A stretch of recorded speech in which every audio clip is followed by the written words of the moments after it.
Okay, I think we're live. We are live. All right.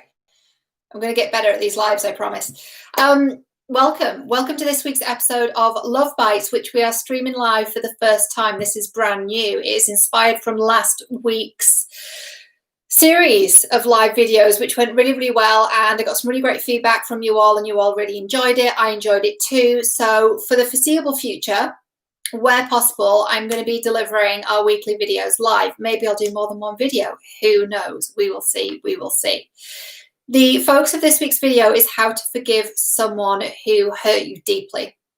I'm going to give you 4 steps actually, of how we can do that. But before we dig in, if you've never met me before, I'm Cheryl Muir, and I'm a dating and relationships expert. And my whole thing, my whole jam, what I do is to help you overcome your dating drama. And I help you do that by spotting all the themes and patterns that are playing out in your life in relationships right now, and tie that back to what happened within your family dynamic, in your childhood, heal that, and then help you move forward. So we go backwards before we can move forwards.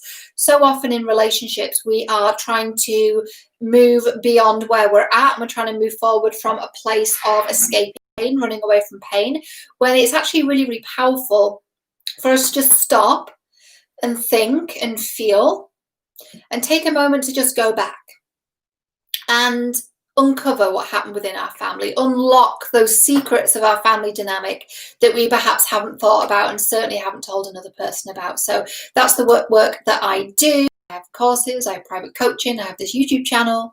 And so let's then talk about how to forgive. How do we forgive someone that hurt us deeply? I'm going to get my notes up. I am not going to lie. That's what's happening right now. So there's 4 stages really, and the reason why we go through this process is because so often, particularly in spiritual circles, what we tend to do is jump straight to forgiveness. Forgiveness, love and light, blah, blah, blah. When, the intention there is good, but what happens is we still have a lot of the really heavy emotions associated with the thing or the person or the event that we want to forgive. And we can't bypass it, right? I've said this before, but we think we're moving through it, but we're not, because we're not willing to look at all the uncomfortable emotions in the middle. So what we're doing is we're staying here and we're going around in circles, and we can't go around the thing, we have to go through it. So if we're not going through it, we're staying here and going round and round in a circle and not moving forward. So who and what would we need to forgive then? The types of people we might need to forgive would be a previous romantic partner, a current romantic partner, maybe a prospective future romantic partner. It could be a friend, it could be a coworker, it could be a housemate, flatmate, family member, neighbor, that chick from yoga, that guy from accounting, whoever it is. It doesn't really matter who it is. But it's going to feel, a lot deeper when it's someone that's really, really close to us and it's someone we really, really care about. So we start off then by looking at what is it we need to forgive. What are we actually forgiving? What happened? So that would be your pre-step, would be what happened. What happened from your perspective? We've talked about this before in terms of conflict resolution, and I believe there's a video on that from a couple of weeks ago, a month and a half. And we talk about that there, like what happened? What happened from your perspective? What is it you're wanting to forgive? What and who are you wanting to forgive? So it could be feeling like your last partner really took you for granted, or it could be feeling like a friend wasn't really there for you and you felt unsupported by them. It could be bigger than that. It could be really, really heavy. It could be looking at your childhood and saying, you know what? I really feel like I'd be further along now if I'd had a better start in life. For whatever reason, whether that's because of your family dynamic or the place or situation you were born into, the reality is you could be further along if you didn't go through that. I can relate to that. I have been through this exact process. So what is it? What and who are you trying to forgive? That's your pre-step. And the first step is release the anger. Release the anger. I remember when I was processing some pretty deep stuff that happened to me when I was younger, and I was in counselling, and she said, you were talking about emotions, and my counsellor said to me, how are you with anger? And I'm like, oh, Anger is the one emotion I've got completely under control. I never feel angry. I never feel mad. We're good. And I thought I'd given like an A-star response. And she looked at me and she said, that's what I was worried about. I was like, come again? And what she was talking about was I hadn't actually addressed the anger that I had about what happened to me. And I'd repressed it so far that I didn't even think I was angry. And you might be thinking, look, I'm really not angry about it.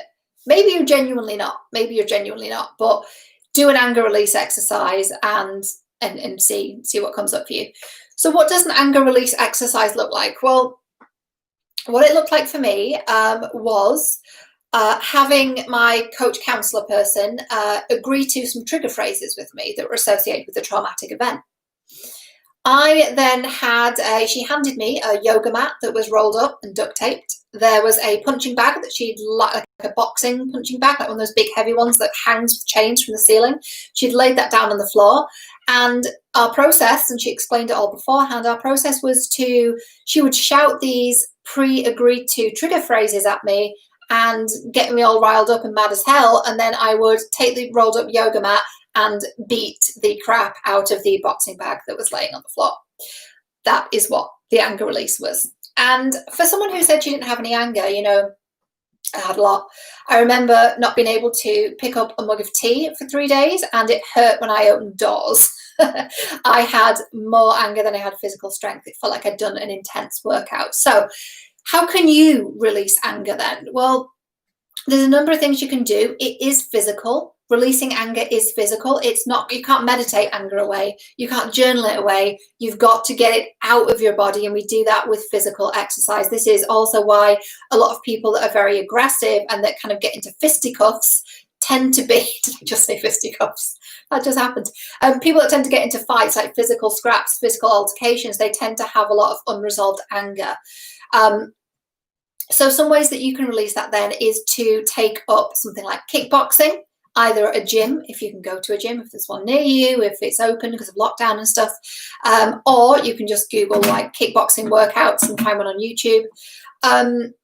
That might involve needing equipment, like boxing equipment, like pads and things like that. Or it could be a kickboxing workout where you're kind of kicking and punching in the air and you're doing combinations and stuff. So something like that, something like a kickboxing workout. HIIT training is really good. Running, anything where there's a lot of physical exertion. But really with anger, what I'd recommend is finding something where you're kicking and punching. That tends to be the best place to get anger out, and it's getting it out in a safe way, and it's also really helping your physical health as well. You can also do the old punching a pillow. You know, if you're like, look, I really don't have access to these things, find yourself a quiet place where no one's around, punch a pillow, very effective. I know as I'm saying this, it sounds a bit out there, but do it, very, very effective. And another thing you do is put on rock music, listen to it in your earbuds, headphones, whatever we're using these days, and just like jump around. You can do that too. These are all various things that I've used over the years that I find really, really effective. And the thing is with anger, like it's a couple of things. One, there's a lot of shame around anger, particularly with women. I feel like there's this thing of like people accept men being angry but not men feeling sadness, and they accept women feeling sad but not expressing anger. So it's like a really, really interesting thing. And we should all be able to feel what we feel, you know, and be able to process that and move through it. The other thing with anger is that it's a total emotion. And what that means is there is a model by the Gottman Institute called the anger iceberg. And the anger iceberg is, as the name suggests, anger is the tip of the iceberg. And then underneath the surface, what you have are all these other emotions. So once you've kind of lifted the lid on anger, lifting the lid on anger is actually a module in my course, Break the Cycle. Once we've lifted the lid on anger and we've started to look at what's under the surface, we can look at the other emotions that are there. So this is step number 2, which is to process the emotions underneath the anger. So those other emotions might be sadness, hurt, betrayal, self-doubt, heartbreak, disappointment, and they feel vibrationally a little bit lower than anger. Like anger actually is something that we, here's my theory, we hold on to it because anger is actually higher vibration than sadness. So what that means is we actually get more energy from it than we do sadness. So it's actually a way of us protecting ourselves from getting really, really down and really, really depressed. We stay angry. And that anger kind of keeps our head above the surface of the water, so to speak. But then when we release the anger, we can look at all the other things there. So then we're going to need to process the emotions through journaling, through talking it out with a counselor or a coach, working with me, being in one of my containers, whatever that looks like for you, processing all those other emotions. So once we've done this, step one, we've released the anger. Step two, we've processed the emotions underneath the anger, the sadness, the heartbreak, etc. And then the third thing we're going to do is we're going to learn any lessons from this altercation, event, or person. So what is it you can learn from this? And the reason why we're doing this after we've released the anger and processed the emotions is you're going to be in a much more emotionally equal state after doing steps 1 and 2. We've dealt with the emotions underneath it, and now we're able to look at it from a bit more of a higher perspective, a bird's eye view, if you will.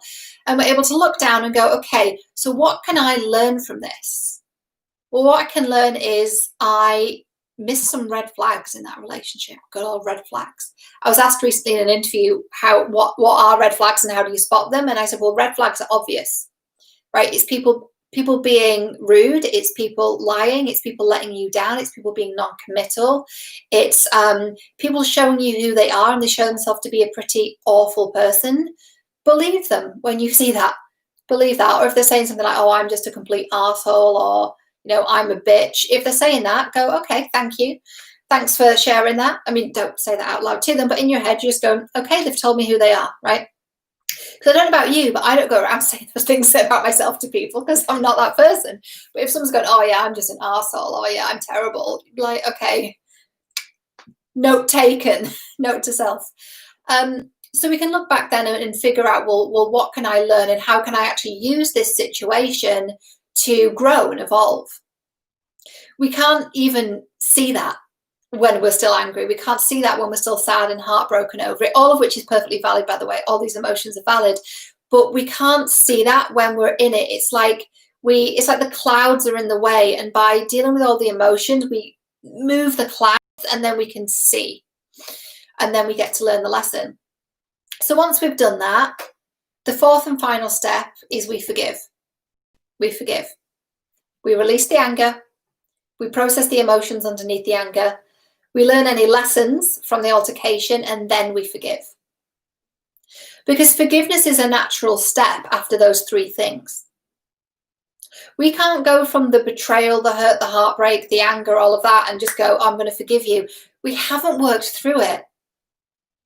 It's like trying to bake a cake by just looking at the flour, the vegan egg, the sugar, and just going, I need a cake now. Well, that's not how. You're going to have to break a few eggs, you know, flaxseed eggs, vegan version. You're going to have to break a few eggs. You're going to have to mix in the flour. You're going to have to mix in the sugar. I mean, I really don't bake, so I don't know why I'm using this analogy. But you're going to have to get in there, get your hands in there, get a bit dirty, make the batter, put it in the oven, bake the cake, right? We can't go from the raw ingredients, the raw emotions, through to forgiveness without breaking it all down and processing it. Does that make sense? So I hope that was helpful. I think it goes without saying why forgiveness is important, but when we have these grievances towards people, it really impacts our relationships because it impacts how we show up with them. It impacts how we show up with them because we are holding on to that anger and that hurt and that betrayal and that heartbreak, and we're interacting with them today related to what happened in the past. So we're bringing the past into the present and into the future, and that doesn't bode well for our relationships. We need to be able to work through things. And I suppose another side step of this is once you've been through this, it's just asking the question, well, okay, now what part is this person going to play in my life? And I direct you to the conflict resolution video, and perhaps I'll link it below. I will link it below.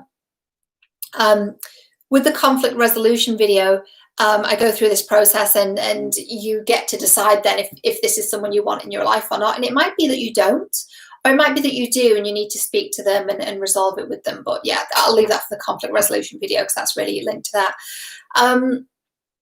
But either way, this forgiveness is actually not for them. This forgiveness is for you. There's an old proverb, and it says something like, staying angry at someone is like drinking poison and expecting the other person to die. Because it's poisoning us, right? It's poisoning us, it's making us feel like shit, and then it's also poisoning the relationship.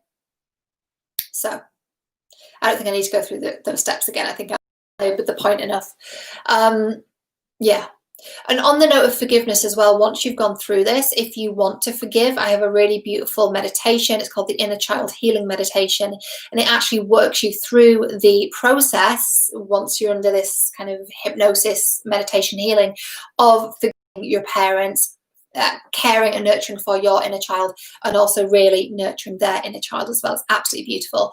And I will pin that in the comments below. It's also on a special price until Thursday. I just feel like 2020 has been a bit of a year, and so I've got a special price on that just to help get you started with your healing. I'd recommend this meditation for you if you're new. If you're new here, new to my work, or if you're new to this work in general, it's a really, really great place to start. It's going to kickstart you. There's some journaling prompts included with the meditation as well to really help you get clear on what part your parents played in your relationships. And it might be them that you need to forgive, right? So that's in the comments below, and I really hope that helps you. If you want to find me in all the different places on the internet, you can certainly subscribe to me here, ring the bell to be notified when I put out new videos or when I schedule another live. Spoiler, it will be for next week. Might even be sooner, we'll see. And you can also find me on Instagram, Cheryl J. Muir, or Twitter. My handle there is Cheryl J. Muir. And you can find me on my website, which is cherylmuir.com. Thank you so much for being here.